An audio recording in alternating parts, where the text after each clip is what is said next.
Hi, John. Really sorry the last 2 weeks were a shit show. Man, I hated that. And I really could feel with it. And I really liked the video. That was episode 15, if I remember correctly, about, constant evolving, constant becoming better. And it really touched me. So I just thought, man, I need to grab the phone and call you. And then I thought, it is so important what you're talking about. And it's so important, the whole thing about how we can improve, how we can become better, how we come up with new things. So I thought I wouldn't call you, but I'd record this video and then I'll post it. And I had this idea because my dad, back in the days, he had a friend in Switzerland, right? So he was living in Austria, the guy was in Switzerland, so they were sending each other postcards with the chess move.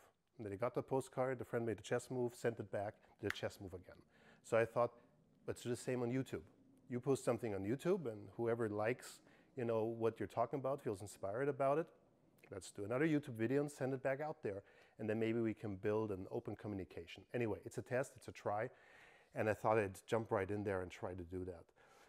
I mean, the thing is, going back again to this emotion that you were talking about, it just sucks when you're standing there, I'm being paid, I can't do my job, it doesn't look the way it could be, the DP's not happy. The whole thing obviously is just horrible, right? And it really got me angry, to be honest. And the thing why it got me angry is because I had the feeling nobody understands how important light is, right? It's like a famous interior designer I worked with, and she was alone on set, and she was screaming.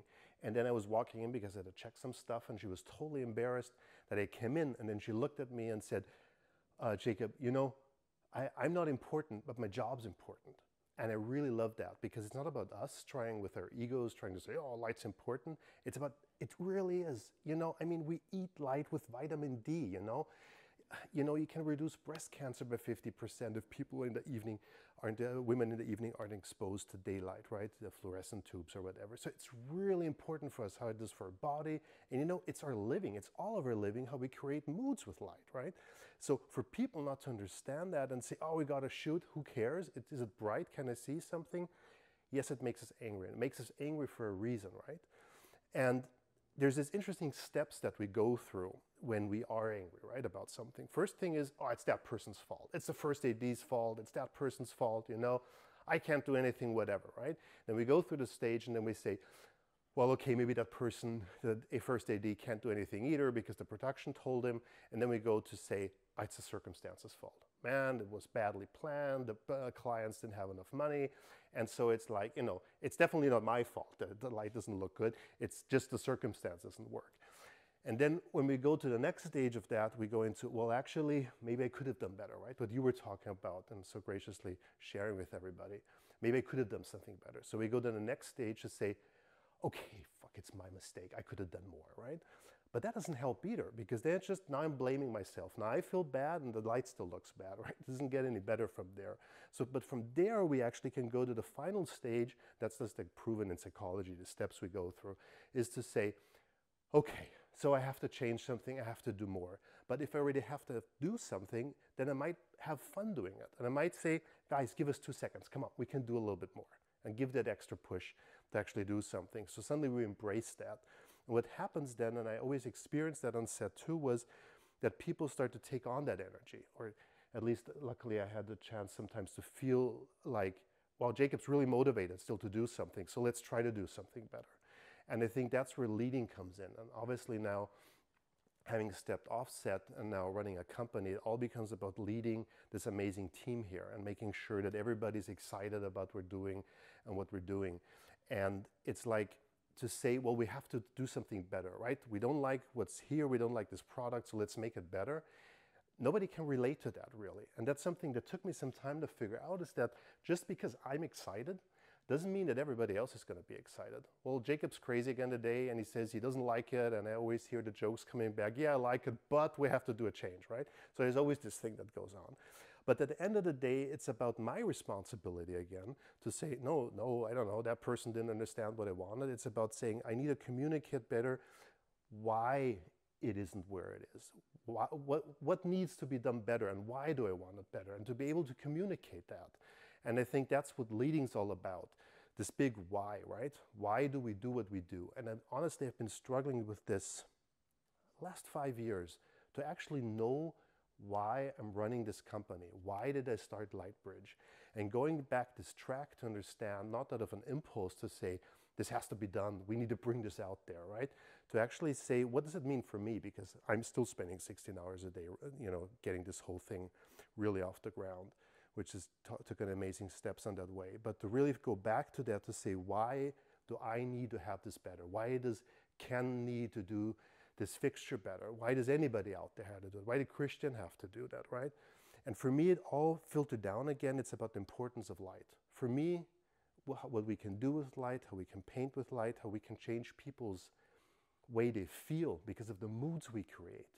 I think that is so important because it has to do with health, that has to do with how happy humans can be, that's how we feel, and everything's about this right now, right? It's about how do we feel, there's so much changes out there, and I think in this small little thing, we really can do a lot of impact with how we create moods, and not just say it, who cares, green fluorescent tubes, we're done, right?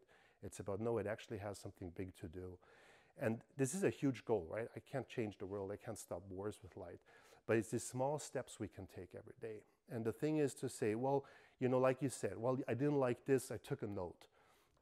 That's amazing, of course, because then you can go back and say, okay, what little things can I do? But I really think if this isn't attached to a bigger vision, to something I actually want to get over there. I'm doing small little steps, but maybe I'll get there, maybe I'll never get there. But the path to even think I could get there, that's just amazing, right? I have no idea where Lightbridge can go. But the idea and the chance and the energy of everybody here to see we actually can go there, that's really incredible. So it all comes back down to these big goals and why we want to do something. And for me, it was like a big thing when I stepped off a set and I started a company. I thought, I know the lead teams. I had 30, 40 guys on sets. I had big films. I know how to lead people. And then you start this company and you employ people, and then, wait a minute, I'm not spending for 6, 8, 9, 10 weeks with them. Actually, I'm going to be together with these people for a really long period of time. And I just can't say, I have a bad day, just deal with my mood, like we know this from set, right? It actually is something that is, we have this responsibility for each other. I mean, we see each other more than we see our loved ones at home because we work for 8, 9 hours a day, right? So it's really important how we can create this and how we can share these goals and how I can learn from day to day how to communicate these goals better.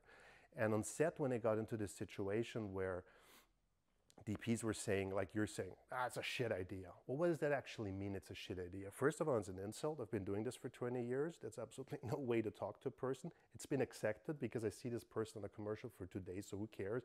He's an idiot, I don't care, she's an idiot, whatever. But here's the thing, right?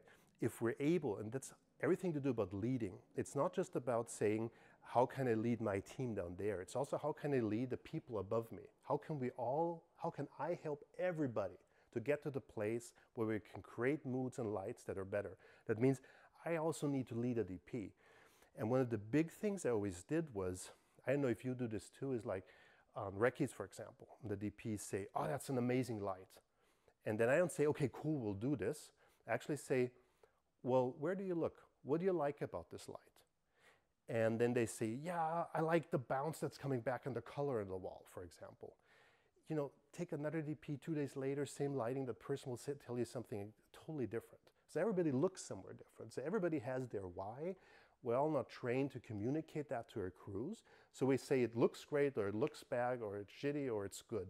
But to be able to go through the process to determine why we like this and to be able to communicate this so everybody can help us achieve these goals, I think that's the most important thing. So for me, it was really, you know, where do you look? What do you like?